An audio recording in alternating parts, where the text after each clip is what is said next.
everybody. This is Niall and Alex. With the drive home review. We just went and watched Until Dawn. It was really good. It was entertaining. I really liked it. The movie went by fast. Yeah. And it made me jump a lot. And I love how they played on different horror tropes. I was on the edge of my seat a lot. Just like this. Oh my god. Yeah, I thought it was gonna be like a look at each different type of genre of horror. Mm-hmm. It wasn't necessarily that, but it had aspects of each type of horror. Yeah. But some of it was real quick. Yeah. It had a really original idea behind it. I mean, it plays off the tropes that, like, Happy Death Day and stuff like that.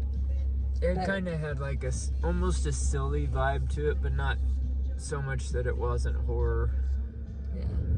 I definitely classify it as horror. It's not the scariest movie, but for entertainment purposes, I would give it like a 90. Yeah, I would say as a movie, like I don't know, it's average, but as something entertaining to go watch, yeah, I would give it a good score. I haven't seen what Rotten Tomatoes has, but I'll put it right here. But I would give it a 70. I'm gonna change my score to his. Like I always change my score. Yeah, you do every time. I don't know if I would watch this movie again. It's kind of a one and done. Yeah, most horror movies are for me. But the acting was really good. They know what trope they're playing into and played on that in a original way. It was interesting to find out like the backstory. I would classify it as this new genre of horror. I would call it Gen Z horror. Yeah. It's like Talk to Me, and then there was another one, the one with Pete Davidson. Like Bodies, Bodies, Bodies. Just Gen Z. I think this one is better than both of those, though. I don't know. I like Talk to Me a little better, but I liked this movie.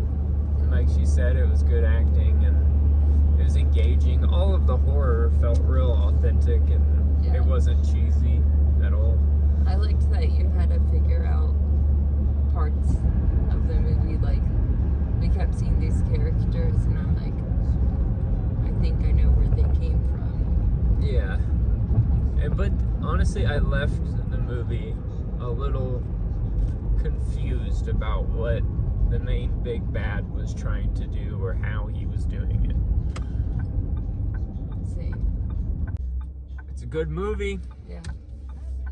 We would recommend it. Yes. Go watch it. And Sorry, it's 1 o'clock in the morning, and we're tired. It's a good movie. Go see it. Now we're gonna do spoilers. So do you think it was all in her head? No.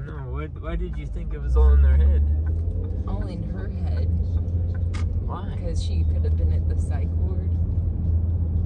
But there was no last scene of her being in the psych ward. Well, it was the cameras all set up. Okay. But what I got from that is that all of a sudden he came back. Yeah, it could be that, but he combusted. And like, what? How does he have the power to do all of this? Is he like doing dark magic? That's why I thought like she was having another psychotic break. Did it say she had a psychotic break? Yeah, she had 2 suicide attempts and had to be in treatment. Well, why did the cameras like flash in and then you heard his voice at the end? Yeah, the whistle. Because maybe he can't die. And then maybe it was just because I was tired, but whenever he was describing the situation at the end, it felt like a lot of generic talk. He's like, to be horrified is to be truly terrified. Yeah. And I was like, what are you saying? Like all of that felt weird to me. Yeah. I wasn't even really listening. I guess I wasn't either. It's like, this is my Trey. I really want to... But if he is from that town, I yeah. guess he... Because when did the mine collapse in like the 1990s?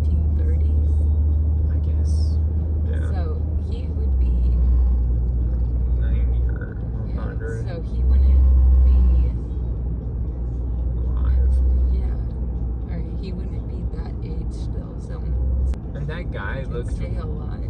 really close to that one of those main characters in the show, Prison Break. You remember that? No. But I'm pretty sure that actor died, but I don't know. He always plays like bad Russian dude. He was in Fargo. There was one scene that I saw in the trailers that I was really excited for them to really expand the whole night on, was the cosmic horror aspect, where remember those two are driving out and then they look up and there's that giant thing Yeah, just they walking did around. that. Yeah, but they just did a real quick thing. Yeah, I wanted to see. I wanted a like, whole night of them and Yeah, that. yeah. I wanted more of like the possession trope and then the cosmic horror night. Yeah. And then, like zombies or Yeah. They kind of did the zombie a little bit. no, I think those are people who just got stuck there.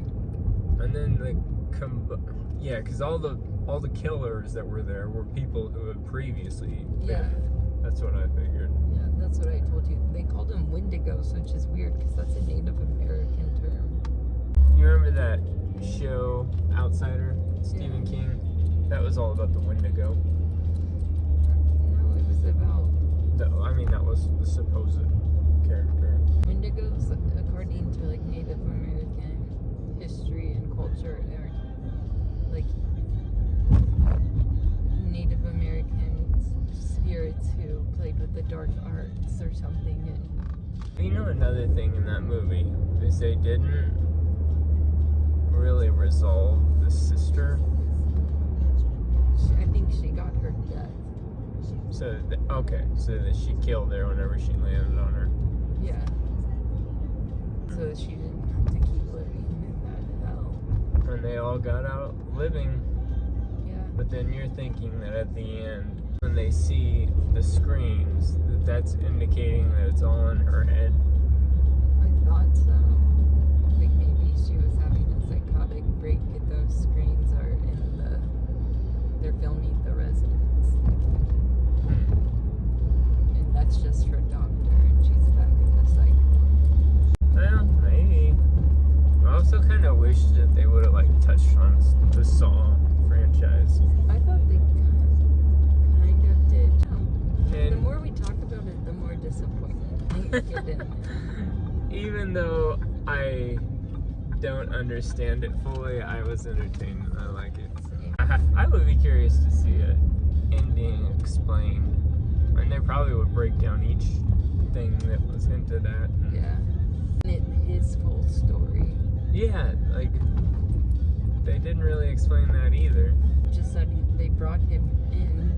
Or why this house even has this clock that's doing this, or where How can he make time? Yeah, how can you bring them back to life? Yeah, a lot of unanswered questions. Yeah. Maybe they'll do a sequel or prequel. Hello, can you hear me?